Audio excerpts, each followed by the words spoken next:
Saludos y bienvenidos a los estudios de Mujer Recibe tu Unción. El mensaje de hoy será presentado por la doctora Jacqueline Torres.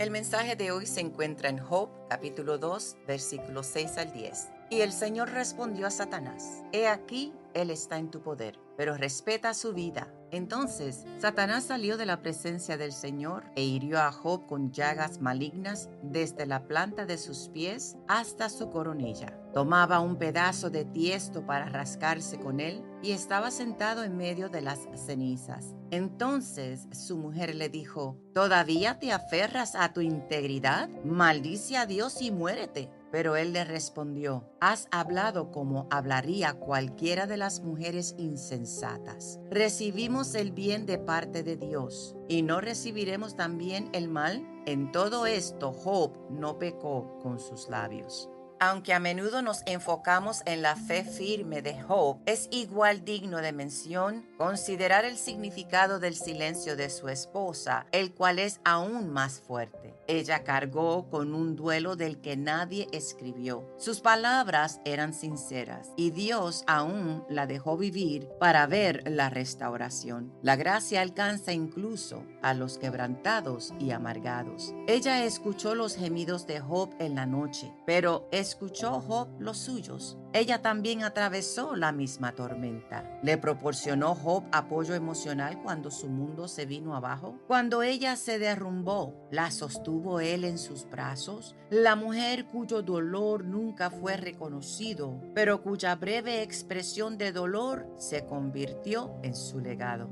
Y si te dijera que detrás de cada hombre en la Biblia que soportó sufrimiento, había una mujer que nunca se permitió llorar su dolor en voz alta. Esta es la historia de la esposa de Job, la mujer a la que la Biblia apenas nombra, la que estuvo en las cenizas y susurró palabras que casi trajeron una maldición. Nadie escribió un libro sobre ella, no se cantaron canciones de victoria en su memoria, no se trazó linaje a través de su vientre, pero ella vivió la misma pérdida, caminó por el mismo cementerio, enterró a los mismos hijos y vio las mismas llagas cubrir la piel de su esposo. Aún así, de alguna manera fue etiquetada como la que duda, la que falló la prueba, la que se atrevió a expresar su dolor en voz alta.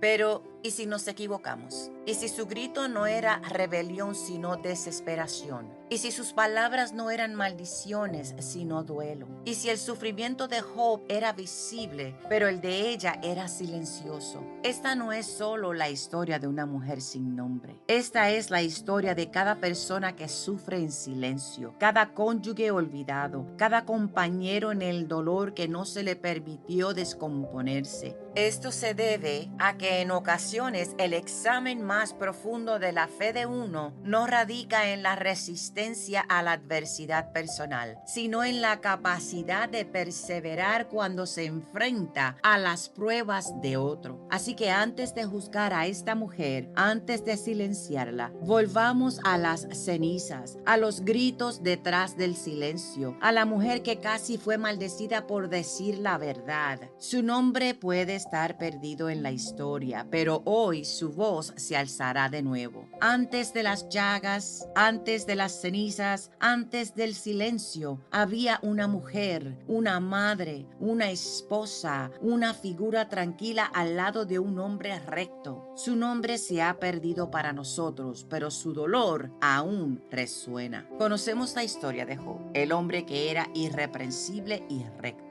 El hombre al que Satanás desafió, el hombre al que Dios permitió ser probado. Si fuésemos a leer el capítulo completo, veremos que le robaron su ganado, sus sirvientes fueron masacrados, sus hijos fueron aplastados bajo un techo que se derrumba. Lloramos por él, le honramos, citamos sus palabras cuando sufrimos. Pero, ¿y qué de su esposa? También perdió a sus hijos, los 10. Su vientre que una vez dio la vida ahora solo conocía tumbas. No hay tiempo para llorar, ningún canto fúnebre. solo silencio y cenizas. En la antigua cultura hebrea, el valor de una mujer estaba ligado a una cosa: su capacidad para tener hijos varones. Su identidad no era propia, estaba envuelta en la maternidad, en la supervivencia de su linaje, en los nombres que sus hijos llevarían. Pero ahora ya no era la madre de 10, era la madre de ninguno. No oímos su grito cuando el mensajero trae las malas noticias. No vemos sus lágrimas cuando sostiene la mano de su esposo, solo para sentirlo temblar con enfermedad. Solo la oímos una vez, una línea, una frase, y por eso ella es juzgada. Pero, ¿cómo llevas la fe cuando todo lo que dio sentido a tu vida se ha convertido en polvo? Ella vio a su marido pudrirse de adentro hacia afuera. Ella vio las llagas y las úlceras cubrir su piel. Ella olió la podredumbre. Ella oyó sus gemidos en la noche, limpió la sangre de sus llagas y aún así se esperaba que se quedara callada, que se mantuviera fuerte, que siguiera creyendo, que sufriera en el fondo porque su dolor no venía con poesía. No, ella no era el hombre en el centro de la historia. Ella era la mujer en las sombras de las cenizas. Pero no se equivoquen. Ella caminó a través de la misma tormenta. La única diferencia es que nunca le permitieron hablar hasta ahora. Y entonces ella habla solo una vez, solo una frase y cambia todo. Sí, es mencionada, pero no por el bien o por su dolor, sino por lo que dice. Sigues aferrándote a tu integridad, maldice a Dios y muérete. Job 2:9. Estas son las únicas palabras registradas de la esposa de Job, sin nombre, sin trasfondo, sin seguimiento, solo eso. Y durante miles de años, ella ha sido recordada como la mujer amarga, la infiel, la que le dijo a un hombre que maldijera a Dios. Pero, ¿y si eso no es lo que ella quiso decir? Miremos más de cerca. La frase hebrea en ese versículo es Barek Elohim Vamut, que quiere decir bendice a Dios y muere. ¿Por qué la escritura diría que le dijo a Job que bendijera a Dios si ella quería maldecirlo? ¿Podría ser un error de traducción? ¿Una mala interpretación moldeada por siglos de suposiciones? En los antiguos textos hebreos, la palabra Barak significa bendecir, pero en ciertos contextos raros, como el sarcasmo o el juicio divino, algunos eruditos argumentan que puede implicar lo contrario, una bendición maldita o una amarga despedida. Pero, ¿era eso lo que quería decir ella? ¿O su corazón estaba demasiado quebrantado para explicarlo? Acababa de perder a sus 10 hijos. Su marido estaba cubierto de llagas, su vida destruida, su fe al borde del colapso. ¿Fue esto una rebelión? ¿O fue un dolor crudo y sin filtro? ¿Qué tal si ella no estaba instando a Job a blasfemar, sino a dejarlo ir, a liberarse de la agonía, a dejar de aferrarse a la integridad que solo traía dolor? ¿Qué pasaría si, con su declaración, quiso decir alabar a Dios y morir en paz? ¿Podría ser que estaba tratando de darle sentido a la crueldad divina? La única manera en que una madre destrozada sabe cómo. Algunos teólogos la llamaban insensata y blasfema. Algunos dicen que fue utilizada por Satanás para tentar a Job, al igual que Eva en el jardín. Pero hay otras voces silenciosas en seminarios antiguos y raros comentarios que plantean una pregunta diferente. ¿Qué pasaría si ella fuera profética? Y si en su agonía habló el dolor no expresado de un mundo que no entiende el silencio de Dios. Y si ella se atrevió a cuestionar la crueldad no porque odiaba a Dios, sino porque amaba a sus hijos más que a la vida. En un mundo donde las voces de las mujeres rara vez se registraban, su grito resonó, no como teología, sino como humanidad. Ella no estaba tratando de escribir las escrituras, ella estaba tratando de sobrevivir. En el mundo antiguo, a una mujer rara vez se le daban palabras. Cuando hablaban, en la escritura era breve, un susurro en los márgenes, una sola frase presionada como un fósil hacia la eternidad. Sin embargo, esas palabras tenían peso. Sara rió, Agar llamó a Dios, Raquel lloró y la esposa de Job, ella preguntó. Esta mujer sin nombre hizo lo que muchos de nosotros hacemos secretamente en la oscuridad. Ella habló en voz alta su duda. Abrió la boca en medio de la tormenta y derramó una teología que no sonaba como un sermón, sino como un grito. ¿Ya ves? Hay una especie de teología que vive en los libros. Y luego está la teología que vive en los instintos. La clase que viene después del funeral, después de las oraciones sin respuestas, después de que Dios se queda en silencio. La esposa de Job no escribió un salmo. Ella no citó a Moisés ni suplicó como Ana. Ella no encendió una vela. Ella encendió un fósforo. Y en un aliento, ella hizo una pregunta que atormenta los rincones de la mente de cada creyente. Si Dios permite tanto dolor, ¿por qué seguir honrándolo? ¿Es pecado cuestionar a Dios o es sagrado? Las escrituras hebreas están llenas de gente que cuestionó a Dios. Abraham, Moisés, David, Jeremías, incluso el mismo Job gritó: ¿por qué no perecí al nacer? ¿Qué fuerza tengo para seguir esperando? ¿Te agrada oprimirme? Sin embargo, cuando ella preguntó, el mundo la recordaba como la que carecía de la fe, la que le faltó el respeto a Job. Pero, ¿y si su voz no era una traición de la fe, sino la prueba de la fe? Porque solo alguien que cree en Dios puede estar tan enojado cuando no responde. Tal vez su pregunta no era rebelión. Tal vez fue una protesta sagrada. El tipo de protesta que surge cuando el alma no puede llevar una tumba más. Ella no predicó una doctrina. Ella no pidió un milagro. Ella no exigió justicia. Simplemente se quebrantó. Y en ese momento, ella dio voz a cada mujer, a cada madre, a cada creyente, quien se sentó en silencio y susurró: ¿dónde estás, Dios? La esposa de Job puede haber hablado solo una vez, pero esa sola línea resuena en cada habitación del hospital, en cada pueblo devastado por la guerra, en cada dormitorio silencioso donde las lágrimas caen sin sonido. Ella es la voz de las oraciones sin respuesta, el sonido sagrado del sufrimiento, la teología del dolor. ¿La esposa de Job fue maldecida o simplemente fue incomprendida?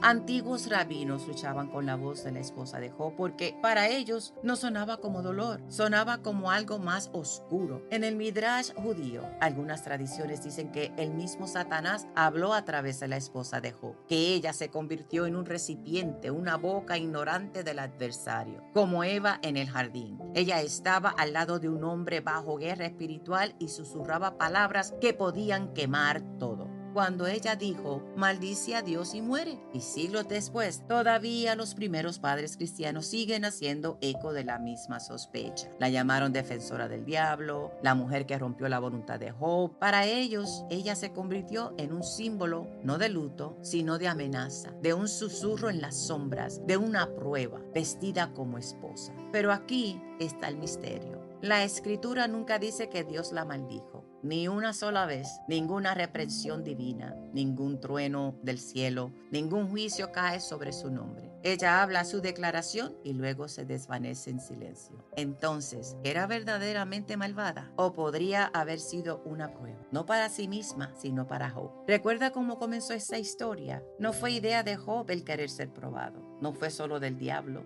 Fue Dios quien lo señaló cuando dijo: ¿has considerado a mi siervo Job? Dios permitió la tormenta. Dios permitió la pérdida. Dios permitió las llagas y el silencio. Y Dios permitió las palabras de ella. Tal vez ella no era una villana. Tal vez ella era la última brasa, el último juicio, la única voz que quedaba para aplastar la fe de Job o fortalecerla. ¿Qué pasa si la esposa de Job no fue maldecida? ¿Y si ella fue asignada? No para desviarlo, sino para empujarlo más profundamente, para despojarlo hasta el fondo de la confianza, para hacer la única pregunta que ningún hombre justo se atreve a decir en voz alta: ¿es Dios todavía digno cuando no queda nada más? Y en ese momento inquietante, su voz no suena como el enemigo, suena como nosotros. Suena como cada alma que se puso al lado de alguien que sufre y se preguntó por qué Dios no ha terminado este sufrimiento. ¿Cuánto más debemos sufrir? ¿No es mejor morir que vivir así? Ella no estaba maldita, ella estaba destrozada. Una mujer destrozada de pie en las ruinas de 10 tumbas, viendo a su marido desvanecerse y diciendo lo que muchos corazones sienten, pero solo unos pocos se atreven a hablar. Ya sabes que Job sufrió, pero ¿sabes lo que es ver a alguien sufrir sin fin y no ser capaz de detener el sufrimiento? ¿Sabes lo que le hace a un alma amar a alguien que se está desvaneciendo lentamente? Este capítulo no es sobre llagas o batallas espirituales. Se trata de algo sutil y mucho más devastador. El colapso emocional de la mujer que se quedó en medio de la crisis. Tuvo 10 hijos y luego no tuvo ninguno.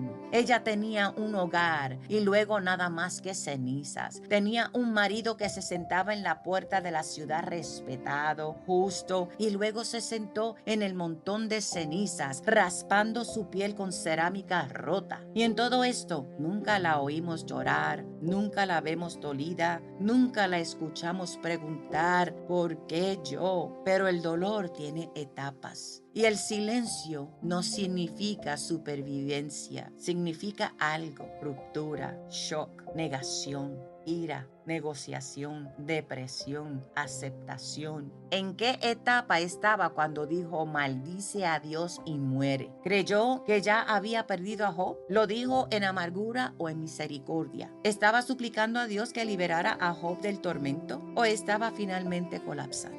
Alabamos a Job por no pecar con sus labios, pero ¿le habló Job a ella cuando se rompió en pedazos? ¿Notó su dolor cuando se rompió? ¿La abrazó cuando dijo esas palabras? ¿Oyó dolor o simplemente provocación? El silencio entre ellos era su propia especie de tumba. No maldijo a Dios, pero la consoló. Se mantuvo fiel al cielo, pero estaba presente en la tierra. ¿Qué hay de ella? Se sentía como una esposa o una viuda. Nadie la consoló, nadie contó sus pérdidas, nadie le dijo, puedes desahogarte. Se suponía que debía mantenerse fuerte, apoyar a su marido, guardar silencio, ser espiritual y no presentar emociones. Pero no estaba hecha de piedra. Ella era de carne, corazón, sangre y memoria. También amaba ella a sus hijos, los dio a luz, los enterró con sus propias manos y ahora está viendo al único hombre que queda caer en la sentencia de muerte. Y si tal vez ella temía que la maldición no era para él, y tal vez era para ella, porque el dolor juega con el alma. Te dice que el silencio es fuerza, que la tristeza es debilidad, que tu colapso es por el pecado. Pero tal vez su colapso no fue la rebelión. Tal vez fue la primera oración real hablada de un alma demasiado cansada para fingir más. Y si la esposa de Job no estaba fallando, y si finalmente era honesta, ¿quién era ella? La mujer que estaba junto a Job en las cenizas, en el silencio, en el dolor. La Biblia nunca nos dice su nombre, ni una vez, ni en hebreo, ni en griego,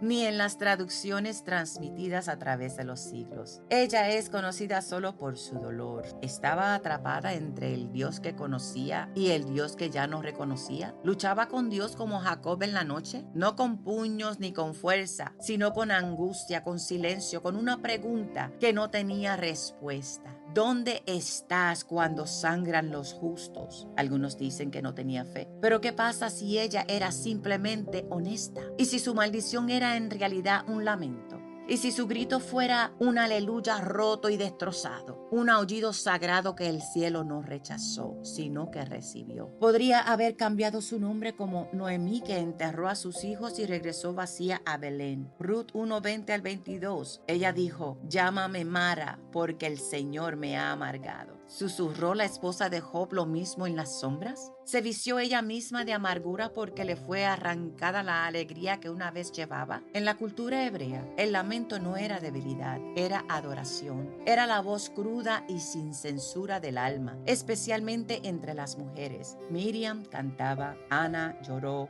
Raquel lloró por sus hijos, Noemí renombró su dolor, Tamar rasgó sus ropas y la esposa de Job habló una vez. Y nunca hemos dejado de intentar interpretar sus palabras. Ella es cada mujer que ha estado en una tumba fresca y le preguntó a Dios por qué. Ella es toda madre que ha sobrevivido a su hijo. Ella es toda esposa que ha visto a su marido desaparecer mientras el cielo permanecía en silencio. Ella es cada creyente que alguna vez ha dicho, yo todavía creo, pero no entiendo. La esposa de Job puede haber estado dividida entre dos versiones de Dios, pero tal vez esa era su manera de permanecer cerca de él, porque incluso cuando ella preguntaba, nunca huía de su situación. La tormenta había pasado, las cenizas se enfriaban, el dolor se reemplazaba con abundancia, pero una pregunta aún persiste. ¿Sobrevivió la esposa de Job a la restauración? Las escrituras dicen que Job fue restaurado, el doble de riqueza, 10 hijos más y larga vida. Pero el nombre de su esposa sigue sin ser mencionado, ni siquiera una vez. ¿Permaneció junto a él o desapareció en la sombra de su bendición?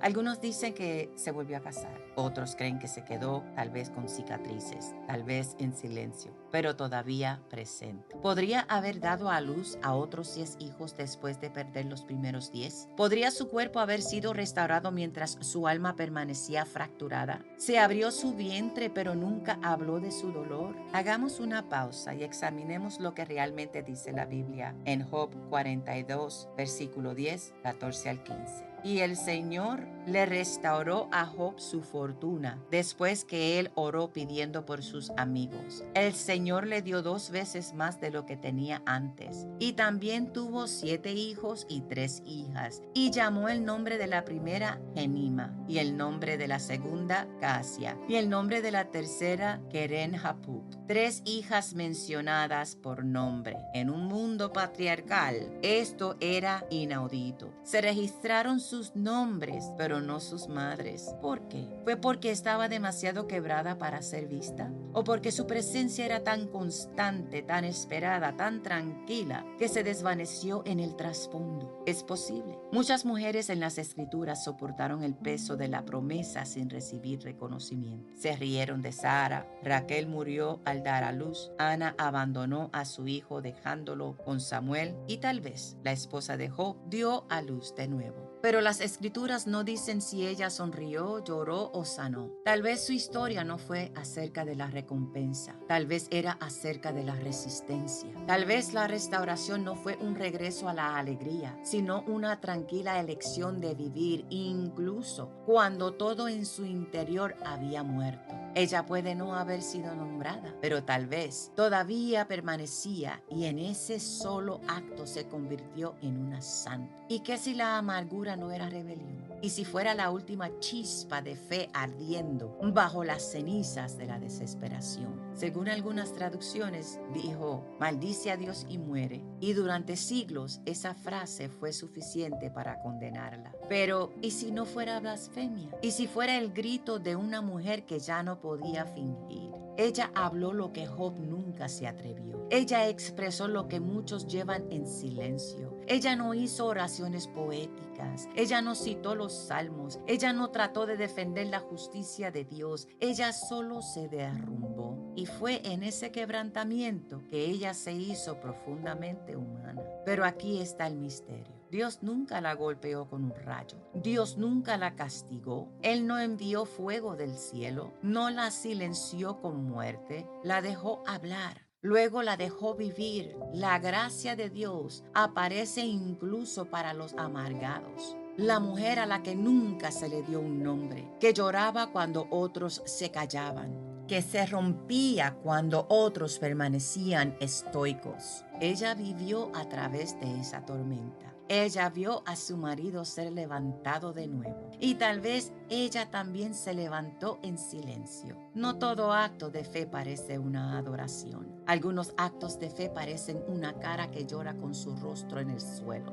Algunos actos de fe suenan como dudas, como desesperación, como una pregunta silenciosa. ¿Por qué Dios? Pero Dios ve eso también. Mateo 12:20. No les causará más daño a los que estén heridos, ni acabará de matar a los que estén agonizando. Al contrario, fortalecerá a los débiles y hará triunfar la justicia. La esposa de Job estaba herida y agonizando, pero sin embargo no fue desechada. En su silencio después de la tormenta hubo misericordia. no porque ella fuera fuerte, sino porque Dios es su fortaleza. Ahora que hemos llegado al final, debemos preguntar, ¿quién eres tú en esta historia? ¿Eres tú Job, cubierto de llagas, pero de alguna manera aún silencioso, aferrándote con manos temblorosas a una fe que no tiene ningún sentido terrenal? ¿O estás herido? El que estaba a su lado, el que gritaba sin palabras, el que vio como todo se desmoronaba, pero no tenía dónde llorar. Ella es el lado de nosotros que a menudo ocultamos, la parte que duda, la parte que se rompe, la parte que ya no sabe orar y no pretende hacerlo. La esposa de Job es el alma herida que se esconde en las sombras, no reverenciada, ni celebrada, ni nombrada, sino simplemente vista. Ella se parece a nosotros cuando la fe es demasiado pesada para ser llevada. Ella es nosotros cuando el dolor se vuelve demasiado fuerte para las palabras. Ella es nosotros cuando la esperanza se siente como una broma cruel y el silencio es nuestra única oración. Pero aquí está lo que la hace sagrada. Ella no fue castigada porque ella no estaba equivocada. Ella estaba quebrada y Dios hizo lugar para su quebrantamiento. La Biblia no silencia su voz, pero la incluye a ella. Solo una frase, pero con un eco eterno. Y tal vez ese es el punto. No todas las mujeres necesitan un nombre para ser conocidas por Dios. No todos los gritos necesitan traducción. No cada dolor necesita ser explicado para ser sostenido. Entonces, ¿quién eres tú en esta historia? No quién desearías ser, sino quién realmente eres en la oscuridad. ¿Eres la voz de la resistencia o el eco de la angustia? ¿Estás alabando a través del dolor o simplemente tratando de sobrevivir? De cualquier manera, estás siendo marcado. Se te escucha, no se te olvida. Incluso en tu momento más frágil, cuando tu fe no se parece en nada a la fe, siempre hay misericordia. A veces la única declaración que dices con dolor termina convirtiéndose en tu legado. Maldice a Dios y muere. Eso es lo que el mundo recuerda, pero el cielo recuerda más. Esa línea no era el final, era el sonido de un alma al borde del colapso y aún respirando. La esposa de Job puede haber cuestionado a Dios, pero Dios nunca la rechazó. Él la dejó hablar, Él la dejó llorar, Él la dejó sobrevivir y tal vez su silencio al final no fue derrota, sino sanación, una especie de restauración silenciosa que no tiene verso, pero vive en todos nosotros. Si esto abrió sus ojos a conocer una mujer que nunca vio destacarse en las escrituras, comente lo que le conmovió y comparta esta verdad de este video, porque alguien más necesita oírla. Es por eso que la recordamos a ella hoy como el grito de una mujer que ya no podía fingir. Esto ha sido una presentación de Mujer Recibe Unción y su programa Mujer Resucita, una serie social de temas que incluyen lo personal, lo profesional, lo espiritual, la familia, las amistades, las relaciones, los negocios, la salud, los alimentos y el futuro. Para recibir más información, regístrese hoy en uncionmujer@gmail.com.